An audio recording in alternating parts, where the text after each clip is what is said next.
Hello, welcome. Today I have another different review for you. This is a zebra fountain pen, and this is a disposable. It says it is a 0.6 millimeter, and the ink color is called Turquoise.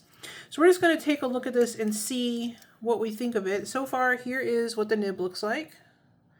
That's how it looks underneath.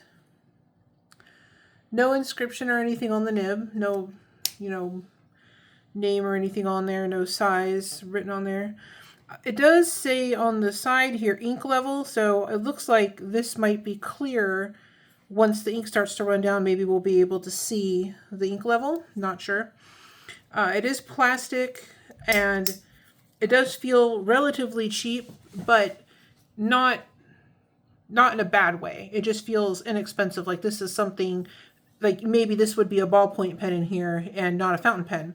So I feel like sometimes these disposable fountain pens are a little bit wasteful, but I'm wondering if maybe after they're empty, if there is a way to open them and refill them. So I decided to buy a couple and test them out, see how they write and everything. And if I like them, I'm going to try to refill them and see if it's even possible. And this is just a little barcode sticker. Just has information about the pen on there. So I just peeled that off. Okay, so let's see how this writes. So first of all, it does post nice and snug, which is good. Really pretty color ink. It's just a kind of a teal blue shade. And the paper I'm using is HP 32. I wasn't expecting any kind of fancy shading or anything from this ink, so I think we'll just stick to this for now.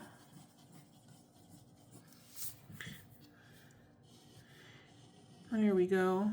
So it writes fine. The feeling of the nib on the paper is fine. It's not bad. It just feels like, trying to describe it, it almost feels like it would maybe smoother than a pencil, I think. But not as smooth as some of the nicer fountain pens that I've tried.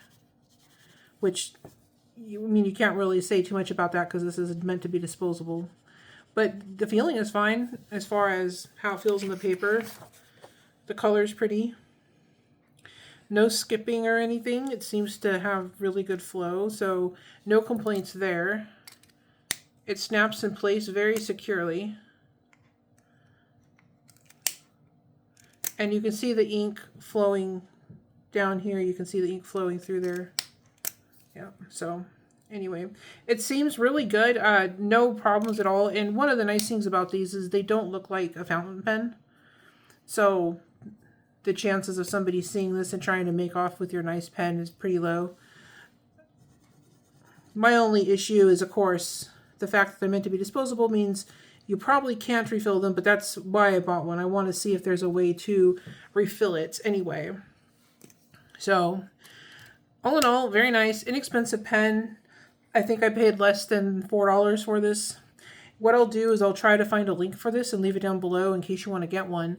If you do like these kinds of reviews, let me know. If there's anything else you'd like to know about this pen, leave a question. I'll try to respond. I like to reply to everybody.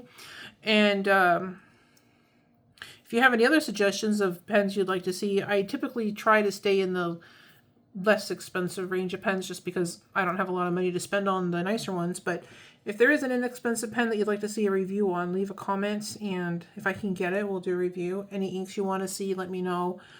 And yeah, this, like I said, this looks pretty nice. It's a nice pen. It looks like a nice ballpoint pen until you open it. And then you can see it's a fountain pen. So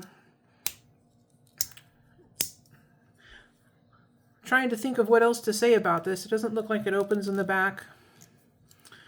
So let's see. Yeah. It doesn't unscrew from here like you would expect it to. So I'm going to try not to destroy this while it's full of ink, but once it's empty, maybe I'll do a follow-up and let you know if I was able to refill it. And if you like this type of content, you want to see more, don't forget to hit like and subscribe so you don't miss anything. And it also helps me out quite a bit. And thank you so much for watching. You have a great day.